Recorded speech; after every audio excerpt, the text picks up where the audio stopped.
মহান রাব্বুল আলামিন আল্লাহ পাকের প্রতি কৃতজ্ঞতা জ্ঞাপন করছি।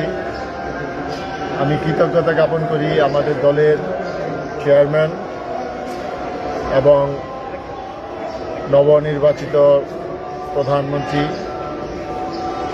18 কোটি মানুষের আশা আকাঙ্ক্ষার প্রতি জনাব তারেক রহমানের প্রতি, আমার দলের প্রতি, আমার দলের কেন্দ্রীয় নেতৃত্বের প্রতি আমি অত্যন্ত দলের প্রতি কৃতজ্ঞ। আজকে আমি মনে করি তৃণমূলের একজন নিপীড়িত, নির্যাতিত, নিগৃহীত মানুষকে এখানে মূল্যায়ন করা হয়েছে। আমাদের এখন পালা হলো আমাদের নেতা যে কী চায় সেটা বাস্তবায়ন করে দেখানো। আজকে উনি যে ভিশন নিয়ে, যেই চিন্তা চেতনা নিয়ে আজকে বাংলাদেশের রাষ্ট্র ক্ষমতায় অধিষ্ঠিত হয়েছে, এটা আসলে আমরা ক্ষমতা হিসাবে ধরি না, এটা হলো আমাদের দায়িত্ব, জনগণের প্রতি, সমাজের প্রতি, রাষ্ট্রের প্রতি দায়িত্ব। সেই রাষ্ট্রের প্রতি দায়িত্ব আমরা পালন করার ক্ষেত্রে আমাদের নেতা যে ইনস্ট্রাকশনগুলি দিয়েছে সেই ইনস্ট্রাকশন অনুযায়ী আমরা কাজ করে যাব ইনশাল্লাহ। আপনারা জানেন যে বাংলাদেশের মধ্যে নারায়ণগঞ্জ একটি অত্যন্ত পুরাতন শহর, ব্যবসা বাণিজ্য সমৃদ্ধ শহর, বাংলাদেশের জাতীয় আয়ের একটি বিশেষ অংশ এই নারায়ণগঞ্জ থেকে আসে। এই নারায়ণগঞ্জ তারপরেও ঢাকার অত্যন্ত পাশে, রাজধানীর পাশে হওয়ার পরেও অত্যন্ত পিছু সারির একটি সি ক্যাটাগরির জেলা। এই জেলাকে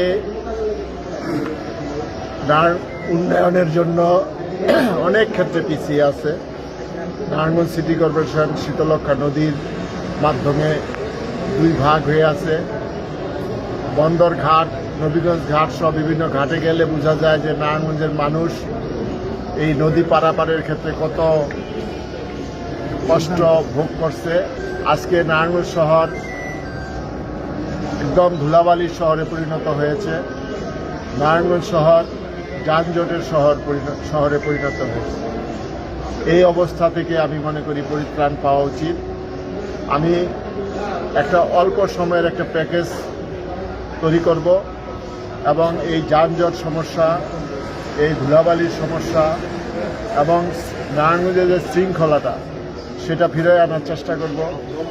আমি এই সবাইকে বলতে চাই, কিশোর গ্যাং, সন্ত্রাস, মাদক, এটাকে আমরা জিরো টলারেন্স হিসাবে নিয়ে এটাকে নিবৃত করার জন্য আমরা সর্বশক্তি নিয়োগ করব ইনশাল্লাহ।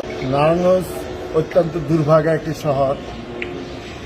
আপনার নারায়ণগঞ্জে আসলে মনে হবে যে আমরা একটা অত্যন্ত গ্রামের পুরান শহরে এসেছি। এক রাস্তার একটি শহর।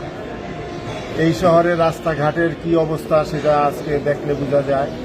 মানুষ যানজটের জন্য কোথাও যেতে পারে না।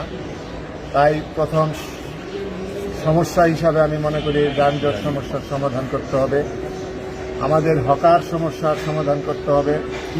রাস্তাঘাটকে আমরা উন্মুক্ত করে দিতে চাই। আমরা চাই এই নারায়ণগঞ্জের যে মশা, যে জলাবদ্ধতা সহ যে সকল সমস্যাগুলি আছে সেই সমস্যাগুলি চিহ্নিত করে সেগুলি সমাধান দ্রুত করার চেষ্টা করব ইনশাআল্লাহ।